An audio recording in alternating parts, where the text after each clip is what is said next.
ಮೈಸೂರಿನ ಅಖಿಲ ಭಾರತ ವಾಕ್ಶ್ರವಣ ಸಂಸ್ಥೆಯಲ್ಲಿಂದು ಆಯೋಜಿಸಲಾಗಿದ್ದ ಖೇಲೋ ಇಂಡಿಯಾ ಸಂವಾದ ಕಾರ್ಯಕ್ರಮದಲ್ಲಿ ನೂರಾರು ಕ್ರೀಡಾಪಟುಗಳು ಮತ್ತು ವಿದ್ಯಾರ್ಥಿಗಳು ಪಾಲ್ಗೊಂಡಿದ್ದರು.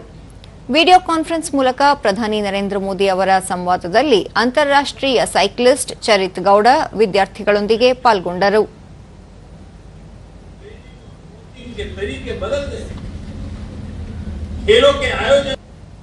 ಬಳಿಕ ಚರಿತ್ ಗೌಡ ಯುವಜನರು ಸಕ್ರಿಯವಾಗಿ ತೊಡಗಿಸಿಕೊಳ್ಳುವುದರಿಂದ ಆರೋಗ್ಯಕರ ಜೀವನ ನಡೆಸಬಹುದು.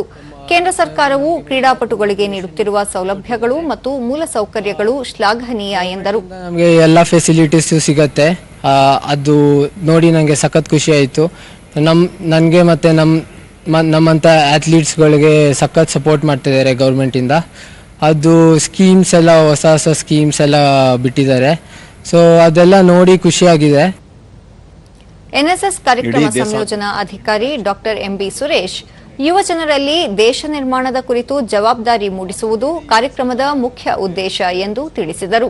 ಕ್ರೀಡೆ ಇರಬಹುದು ಅಥವಾ ಸಮಾಜಮುಖಿಯಾದಂಥ ಕೆಲಸಗಳಲ್ಲಿ ತೊಡಗಿಸಿಕೊಳ್ಳುವಂಥ ನಿಟ್ಟಿನಲ್ಲಿ ಸ್ವಚ್ಛತೆ ಮತ್ತು ನಾಲೆಡ್ಜು ಮತ್ತು ಇಡೀ ದೇಶದ ಸಮಗ್ರ ಅಭಿವೃದ್ಧಿಗೋಸ್ಕರ ಯೂತಿಂದ ಸಾಧ್ಯ ಆಗ್ತದೆ ಎನ್ನುವಂಥ ದೃಷ್ಟಿಯನ್ನು ಇಟ್ಟುಕೊಂಡು ವಿದ್ಯಾರ್ಥಿನಿ ಚೇತನ ಭಾರತದಲ್ಲಿ ಕ್ರಿಕೆಟ್ ಮಾತ್ರವಲ್ಲದೆ ಎಲ್ಲಾ ಕ್ರೀಡೆಗಳಿಗೂ ಹೆಚ್ಚಿನ ಪ್ರೋತ್ಸಾಹ ಸಿಗಬೇಕು ಎಂದರು. This is very low and we can do better. We can do much better. ಇನ್ನು ತುಂಬಾ ಕ್ಯಾಟಗರೀಸ್ ನ ರೆಕಗ್ನೈಸ್ ಮಾಡಬೇಕು, ಅದನ್ನ ಟೆಲಿವಿಷನ್ ಅಲ್ಲಿ ತೋರಿಸಬೇಕು. ಪ್ರತಿಯೊಂದು ಸ್ಪೋರ್ಟ್ ನ ನಾವು ಇನ್ನು ಹೈಪ್ ಅಪ್ ಮಾಡಬೇಕು.